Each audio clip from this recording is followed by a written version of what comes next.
നമുക്കൊരു പുതിയ P C build ചെയ്താലോ? പുതിയതല്ല, പഴയത്. പഴയതെന്ന് പറയുമ്പോൾ പഴയ പാർട്സ് എല്ലാം കൂടെ വെച്ചിട്ട് ജസ്റ്റ് ഒരു പി സി സെറ്റ് ചെയ്യാം. ഈ വീഡിയോ കണ്ട് തീരുമ്പോൾ നിങ്ങൾക്കൊരു പി സിയുടെ സ്പെക്ക് സെലക്ട് ചെയ്യാനും അതുപോലെ തന്നെ ഒരു പുതിയ പി സി അസംബിൾ ചെയ്യാനും അതിൽ വിൻഡോസ് ഇൻസ്റ്റാൾ ചെയ്യാനൊക്കെ മനസ്സിലായിരിക്കും. അപ്പോൾ നമുക്കൊന്ന് നമ്മുടെ വീഡിയോയിലിട്ട് പോയാലോ. ഒരു പി സിക്ക് ആവശ്യമായിട്ടുള്ള കുറച്ച് സാധനങ്ങളുണ്ട് അല്ലേ? പി സിക്ക് ആവശ്യമായ ചേരുവകൾ.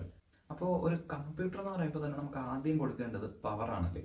അപ്പോൾ പവർ മാനേജ് ചെയ്യാൻ വേണ്ടിയിട്ട് നമുക്കൊരു SMPS ആവശ്യമുണ്ട്. അപ്പോൾ ആദ്യം നമുക്ക് SMPS എടുത്തതിന് ശേഷം അടുത്ത് നമുക്കൊരു ഹാർഡ് ഡിസ്കിൻ്റെ ആവശ്യമുണ്ട്. ഈ ഹാർഡ് ഡിസ്ക് എല്ലാവർക്കും അറിയായിരിക്കും, നമ്മുടെ ഡേറ്റ സ്റ്റോർ ചെയ്യാൻ വേണ്ടിയിട്ട് നമ്മൾ കമ്പ്യൂട്ടറിൽ കൊടുക്കുന്ന ഡേറ്റാസ് എല്ലാം സ്റ്റോർ ചെയ്യാൻ വേണ്ടിയിട്ടാണ് നമ്മൾ ഈ ഹാർഡ് ഡിസ്ക് ഉപയോഗിക്കുന്നത്. അപ്പോൾ അടുത്ത് നമുക്ക് മെയിൻ ആയിട്ടുള്ള ഒരു പാർട്ടാണ് ആവശ്യം, പ്രൊസസ്സർ. പ്രൊസസ്സർ എന്തിനാണ് ഉപയോഗിക്കുന്നത് പറയേണ്ട ആവശ്യമില്ല, എങ്കിലും നമ്മുടെ ഹാർഡ് ഡിസ്കിലുള്ള ഡേറ്റ അനലൈസ് ചെയ്യാൻ വേണ്ടി അല്ലെങ്കിൽ പ്രോസസ്സ് ചെയ്യാൻ വേണ്ടിയിട്ടാണ് നമ്മൾ നമ്മുടെ പ്രൊസസ്സർ ഉപയോഗിക്കുന്നത്. അപ്പോൾ അടുത്ത നമ്മുടെ മെയിൻ ആയിട്ടുള്ള ഒരു പാർട്ട് എന്ന് പറയുമ്പോൾ നമ്മുടെ പ്രൊസസ്സർ, ഹാർഡ് ഡിസ്ക്, അതുപോലെ SMPS ഇതെല്ലാം കണക്ട് ചെയ്യാൻ വേണ്ടിയിട്ട് നമുക്കൊരു മദർ ബോർഡിൻ്റെ ആവശ്യമുണ്ട്. അപ്പോൾ നമ്മുടെ പ്രൊസസ്സറിന് കോമ്പാക്റ്റബിൾ ആയിട്ടുള്ള ഒരു മദർ ബോർഡിനെയും കൂടെ അടുത്ത് നമുക്ക് സെലക്ട് ചെയ്യേണ്ടതായിട്ടുണ്ട്. അപ്പോൾ നമ്മുടെ മദർ ബോർഡ് സെറ്റ് ആയല്ലേ. അപ്പോൾ ഇനി അടുത്ത് നമുക്ക് ആവശ്യം എന്താ? നമ്മുടെ മദർ ബോർഡ് ഇടാൻ വേണ്ടിയിട്ട് നമ്മൾ റാം സെലക്ട് ചെയ്തിട്ടില്ല. അപ്പോൾ ഈ പ്രൊസസ്സറിനും മദർ ബോർഡിനും കൂടെ കോമ്പാക്റ്റബിൾ ആയിട്ടുള്ള ഒരു റാം നമ്മൾ സെലക്ട് ചെയ്യേണ്ടതായിട്ടുണ്ട്. അപ്പോൾ ഇത്രയും കാര്യങ്ങളൊക്കെ ഉണ്ടെങ്കിൽ നമുക്കൊരു low spec P C build ചെയ്തെടുക്കാൻ പറ്റും. ഇത് മാത്രമല്ല, ഇനി നമുക്ക് ഇതെല്ലാം കൂടെ ഇട്ട് വെക്കാൻ വേണ്ടിയിട്ട് ഒരു ക്യാബിനറ്റിൻ്റെയും കൂടെ ആവശ്യമുണ്ടല്ലേ. അപ്പോൾ ഒരു ക്യാബിനറ്റ് കൂടെ നമുക്ക് ഇതിന് വേണ്ടിയിട്ട് സെറ്റ് ചെയ്യാനുണ്ട്. ഇനി ക്യാബിനറ്റ് കൂടെ സെറ്റ് ആയി കഴിഞ്ഞാൽ നമുക്ക് നമ്മുടെ ലോ സ്പെക്ക് പി സി ഒന്ന് റെഡിയാക്കി എടുക്കാം. അപ്പോൾ നമ്മുടെ അടുത്ത സ്റ്റെപ്പ് എന്ന് പറഞ്ഞാൽ ഇത്രയും സാധനങ്ങൾ ഒപ്പിക്കുക എന്നുള്ളതാണ്. അപ്പോൾ നമുക്ക് ഇത്രയും സാധനങ്ങളൊന്ന് ഒപ്പിച്ചിട്ട്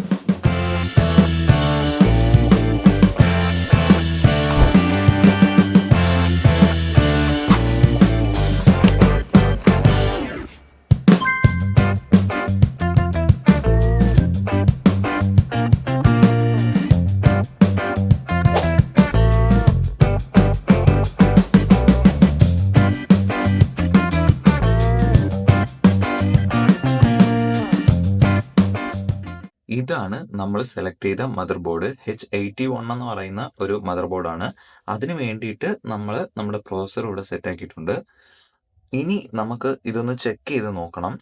സോ കറക്റ്റായിട്ട് അതിൻ്റെ പൊസിഷനിൽ നമ്മൾ നമ്മുടെ പ്രൊസസ്സർ ഒന്ന് സെറ്റ് ചെയ്തതിന് ശേഷം നമുക്ക് ഒന്ന് ചെക്ക് ചെയ്ത് നോക്കണം. ഇതാണ് നമ്മുടെ SMPS, ANT eSportsന്റെ ഒരു SMPS ആണ് നമ്മൾ എടുത്തിരിക്കുന്നത്. ഇത് വർക്ക് ചെയ്യുന്നുണ്ടോ എന്ന് നമുക്കൊന്ന് ചെക്ക് ചെയ്യേണ്ടതായിട്ടുണ്ട്. സോ SMPS മദർ ബോർഡിലേക്ക് കൊടുക്കുന്നതിന് മുമ്പേ SMPS വർക്ക് ചെയ്യുന്നുണ്ടോ എന്ന് നമുക്കൊന്ന് ഉറപ്പുവരുത്തണം. അതിന് വേണ്ടിയിട്ട് ഇവിടെ നമുക്കൊരു പച്ച വയർ കാണാൻ പറ്റുന്നുണ്ടായിരിക്കും. ഈ പച്ച വയറിൻ്റെ മുൻപിലുള്ള പിന്നിലേക്ക് ജസ്റ്റ് ഇതൊന്ന് നമ്മുടെ ഏതെങ്കിലും ഒരു വയറിൻ്റെ പീസോ എന്തെങ്കിലും ഒരു കണ്ടക്ടറോ ഒന്ന് ഇറക്കി വെച്ചതിന് ശേഷം ഏതെങ്കിലും ഒരു കറുത്ത വയറിലോട്ട് ജസ്റ്റ് ഒന്ന് കണക്ഷൻ കൊടുക്കുക. ഇതിനു മുമ്പ് നമ്മൾ SMPS പവറുമായിട്ട് കണക്ട് ചെയ്തിട്ടുണ്ടായിരിക്കണം. അപ്പോൾ നമ്മുടെ ഫാൻ കറങ്ങുന്നുണ്ട്. സോ ഇത് വർക്കിംഗ് ആണ്. ഈ വയറാണ് നമ്മൾ മെയിനായിട്ട് മദർ ബോർഡിലേക്ക് പവർ കൊടുക്കാൻ വേണ്ടിയിട്ട് ഉപയോഗിക്കുന്നത്. ജസ്റ്റ് ഒന്ന് പ്രസ് ചെയ്ത് കൊടുക്കുമ്പോൾ തന്നെ അതവിടെ ഇരുന്നോളും. സോ അടുത്ത് നമുക്ക് ഒരു കേബിൾ കൂടെ നമ്മുടെ മദർ ബോർഡിലോട്ട് കണക്ട് ചെയ്യാനായിട്ടുണ്ട്. ഈ പോയിന്റിലാണ് നമ്മൾ കണക്ട് ചെയ്യുന്നത്.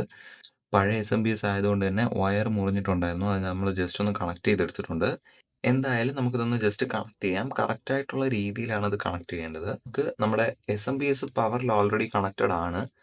ഇനി നമുക്ക് ജസ്റ്റ് ഇതൊന്ന് ഓൺ ചെയ്ത് നോക്കാം. അതിന് മുമ്പായിട്ട് നമ്മുടെ റാമും കൂടെ ഒന്ന് ഇട്ട് കൊടുക്കുക.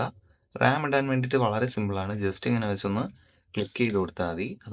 സോ ഇപ്പം നിങ്ങൾക്ക് കാണാം നമ്മുടെ സിസ്റ്റം ഫാന് നന്നായിട്ട് കറങ്ങുന്നുണ്ട്. അതുപോലെ തന്നെ നമ്മുടെ SMPSലെ ഫാനും കറങ്ങുന്നുണ്ട്. പ്രൊസസ്സറും ചൂടാവുന്നുണ്ട്. സോ എല്ലാം നല്ല രീതിയിൽ വർക്കാവുന്ന സ്ഥിതിക്ക് ജസ്റ്റ് ഒന്ന് ഓഫ് ചെയ്ത് വെക്കുക. സോ നമ്മുടെ അടുത്ത സ്റ്റെപ്പ് എന്ന് പറയുമ്പോൾ ഇതെല്ലാം കൂടെ ഒരു ക്യാബിനറ്റിൽ സെറ്റ് ചെയ്തതിന് ശേഷം നമുക്കിതിലേക്ക് വിൻഡോസ് ഇൻസ്റ്റാൾ ചെയ്യണം. ഇതെല്ലാം കൂടെ എഡിറ്റ് ചെയ്യുന്നതും പ്രസന്റ് ചെയ്യുന്നതും ഒക്കെ ഞാൻ ഒറ്റയ്ക്ക് ആയതുകൊണ്ട് കുറച്ച് ലെങ്തി പ്രോസസ് ആയതുകൊണ്ടും ഇതിനെ 2 പാർട്ടാക്കി ഞാൻ ഇടാന്ന് വിചാരിക്കുകയാണ്. സോ രണ്ടാമത്തെ പാർട്ടിന് വേണ്ടിയിട്ട് കമന്റിൽ ഒന്ന് പറയുക. അതുപോലെ തന്നെ നമ്മുടെ ചാനൽ ഒന്ന് സബ്സ്ക്രൈബ് ചെയ്ത് ബെല്ലൈക്കൺ ഓണിലിട്ട് വയ്ക്കുക. So thanks for watching.